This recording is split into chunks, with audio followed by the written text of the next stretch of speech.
So, eto guys, yung kaganapan ngayon dito sa aming mini farm.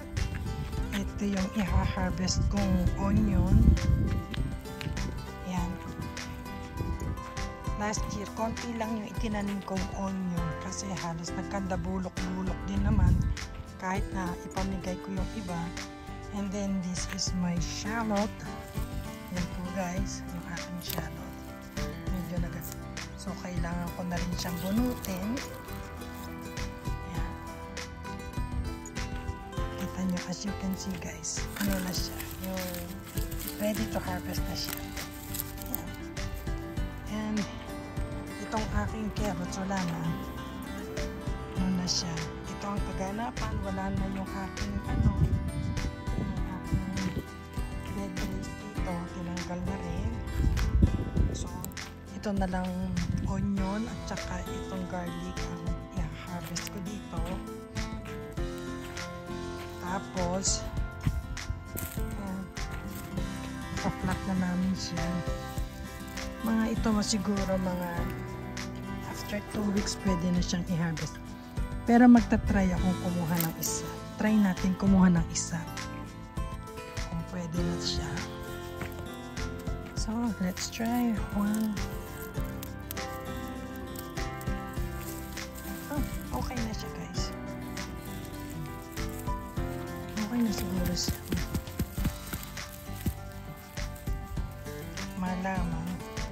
Kasi guys, malambot na yung ano niya, yung pinaka-stem niya.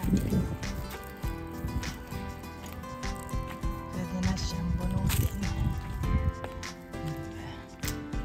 Ayan si Papi. Kahit sawayin ko, matigas ang ulo, pasaway pa din. Aming compost soil ano na ewan ko kung ano ginawa niya. Ay nako, sabi na kasi huwag na tanggalin eh. So ayan guys, samahan niyo ako mag harvest.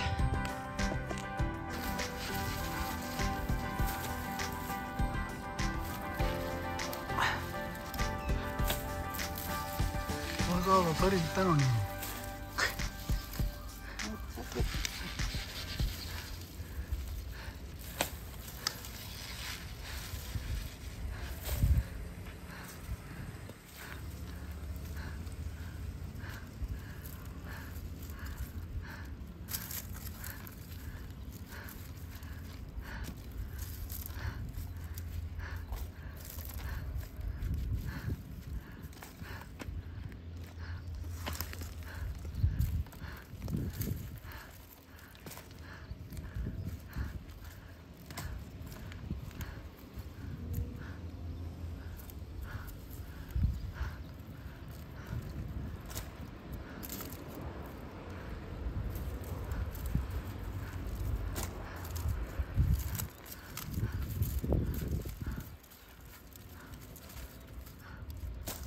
たまにや。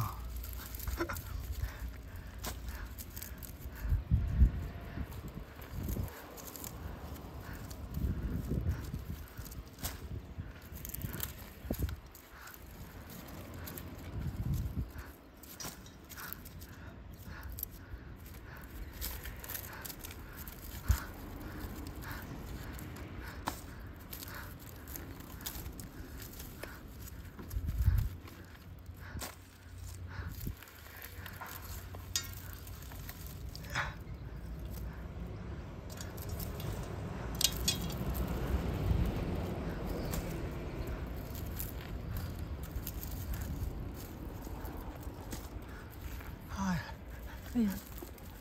No, まだ全部乾いてないからさ、まだいいよ。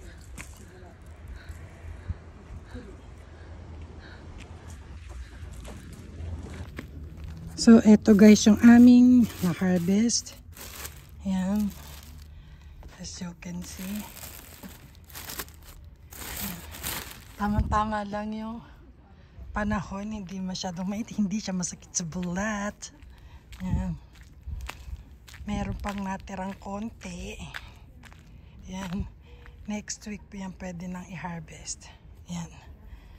So, ayan si Papi. Pasaway. Pasaway. Sabi ko, wag nang damuhan. At ilang linggo na lang naman. At siya ano na. Ay, pasaway pa rin talaga. Actually, pwede na siyang i-harvest, guys. Kasi, may ano na siya, nagbubulaklak na eh. Ito yung bulaklak ng bawang. Yan, pinakabulaklak niya. Ito guys, ayan. Dito siya magbubulaklak. Ayan. So, ayan guys. Iuwi na namin siya. Ang aking pasaway na Papi. Ayan. Hindi ko alam bakit binubungkal pa niya. Kumbaga ano nga, itong mga dahon na to, pababayaan na lang namin matuyo yan dyan. I don't know why. Bakit? Bakit binubungkal mo pa yan? My God! Pasaway, pasaway, pasaway. So, ito guys yung aking carrots. Hindi na siya pwede, matigas na siya.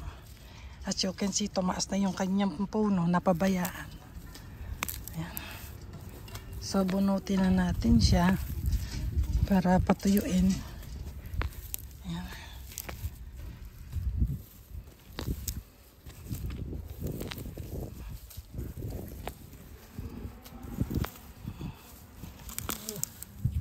Ayun, malaki. Ito, malaki. Ayan o.